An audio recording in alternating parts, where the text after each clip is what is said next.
This episode of AHWU is brought to you by Movement Watches. Hey, what's up, everybody? It is Jeff from Achievement Hunter, and welcome to the Achievement Hunter Weekly Update, or WAHU, as we say. From Bucks County, PA, after making Christmas cookies, this is AHWU 352. For the week of January 16th, 2017. Hey, Jeff. Yeah. You're going to RTX Sydney, right? I've been announced. Yes, I will be at RTX Sydney. That's in Australia. That's in Australia. That's like early February. You know, I'm going to RTX Sydney. You're in Australia quite a bit. Well, not really. I didn't go at all last year. You know what else? Jeremy's going. I was referring to. I was making a. Jeremy's I was going making to a RTX sex thing because I'm assuming has sex with his Australian wife on occasion. You know what we can say today. Officially, as of right now, we are very, very happy to announce that Trevor's Mr. Ryan Haywood is gonna be. There he goes. He's gonna be at RTX Sydney. You guys are fucked. Thanks, Alienware. Christ. There's fire next to you, Jeff. What are you doing? That's why we don't let this fucker on AHWU. So yeah, he's going to Sydney. He'll be in Sydney with us.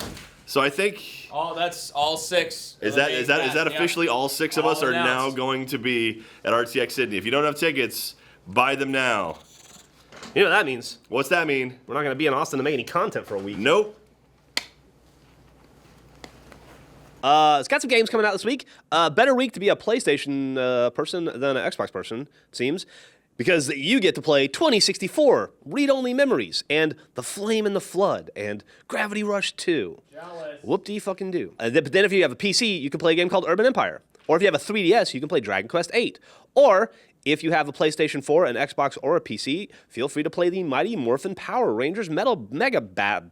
Who cares? It's fucking Christ. Who cares? You're not gonna play it anyway. Who gives a shit? Here we go. It was good. All right. Xbox and Xbox One and PlayStation users, I believe, on January 17th, you get to play Ruby Grim Eclipse. We made a game.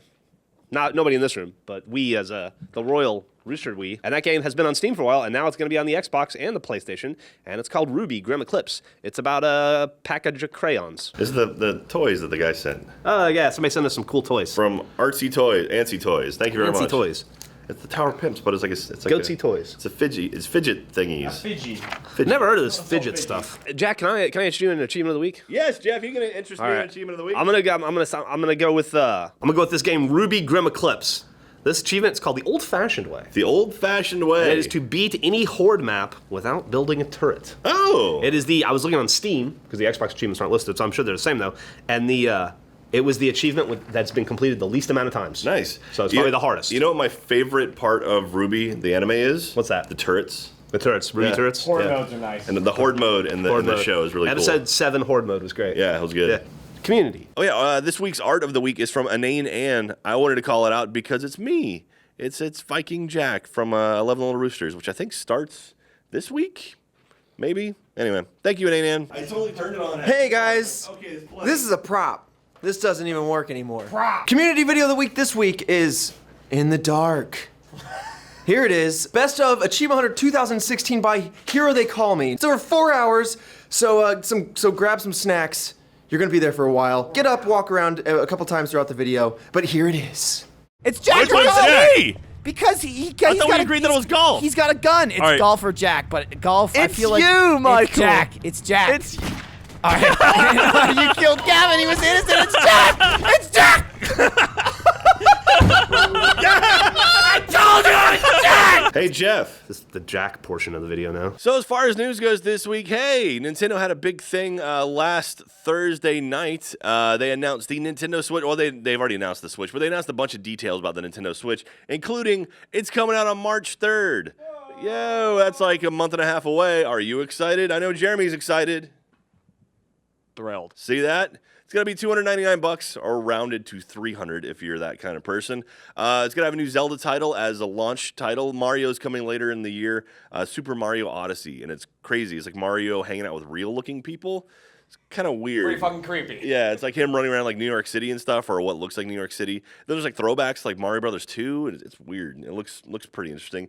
What else here? You can connect up to 8 consoles via Wi-Fi, which is kind of cool. And also they have the whole thing where you can like pull it out and just wander around with the game. It's like a portable device as well as a normal device. They've got a new online service that connects through smart devices. Not really understanding what that means, and it's free at launch, but then they're gonna have to pay for it. So it sounds like they're doing their own online service. Not shocking, I guess. Doesn't sound like it has amazing battery life. Not amazing battery life. It's like 6 hours, right? Like, 6 hours, but they said when you're playing Legend of Zelda, it's probably gonna get more like 3 or 4. Yeah, so Zelda's gonna take like 3 or 4. Almost a flight, almost a cross-country flight. So that's it. So Nintendo Switch March 3rd. That's your big one. Also released on Thursday of last week was a new Mass Effect Andromeda trailer. Whoa! I've never played a Mass Effect game. You're on a new ship called Tempest, and the pilot's name is Calo Jaff, which is a whole.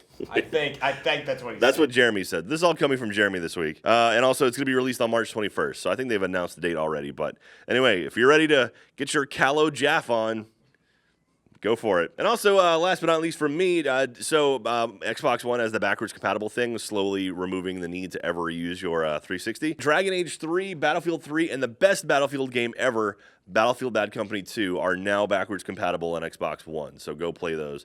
Bad Company 2 is such a good game. God damn, I love that game. That's it for me. Here comes Jeffrey with your video of the week. How about a video of the week this week? Video of the week this week! It's weird. I'm just the gift that keeps on giving today. I'm gonna give you all. Here you go. You're the gift that keeps on giving. Yeah, there Please, you go. that's how you pronounce it. Oh, I fucking nailed that. You may not have known about it, but last week, season 2 of Heroes and Half-Wits started. Episode 21, The Search for the Spy Master, which features a huge boss battle in it and the introduction of a new character called the Ad Goblin, who might be the best addition to the history of Rooster Teeth. So you should run, don't walk, to your computer. You're probably already sitting at. Watching this. Yeah. So don't stub your toe, but definitely watch that video. It's also weighs in at over 3 hours long. You guys in season 1, you're like, the episodes aren't long enough. So we were like, all right. So now it's so if you want to watch 3 hours of hilarity and the introduction to the Ad Goblin, I would highly recommend it. This episode of AHWU is brought to you by Movement Watches. Movement Watches was founded on the belief that style shouldn't break the bank. The watchmaker's goal is to change the way consumers think about fashion by offering high-quality minimalist watches at revolutionary prices. With over 500,000 watches sold to customers in 160-plus countries around the world? Sure. Movement Watches has solidified itself as the world's fastest-growing watch company. The company was started by 2 broke college kids that wanted to wear stylish watches but couldn't afford them, so they started their own watch company. If only we all had that ingenuity, like those 2 guys. They make really nice watches, too. Movement watches started as $95 at a department store. You'd be looking at $400 to $500.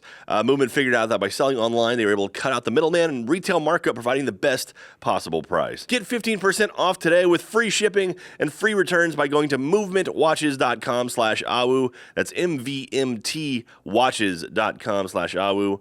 You can see this watch here has a nice, really clean design. See, you can't really see it, but it's really pretty. Now it's time to step up your watch game. I don't know how your watch game is, but it's time to step it up. Go to mvmtwatches.com/AHWU and join the movement. From Rio de Janeiro, Brazil, this is our number 352. From the Gondola Lodge at the peak of Mount Mansfield in Stowe, Vermont, this is AHWU, number 352. This is a ton of ducks. And you're watching AHWU, number 352.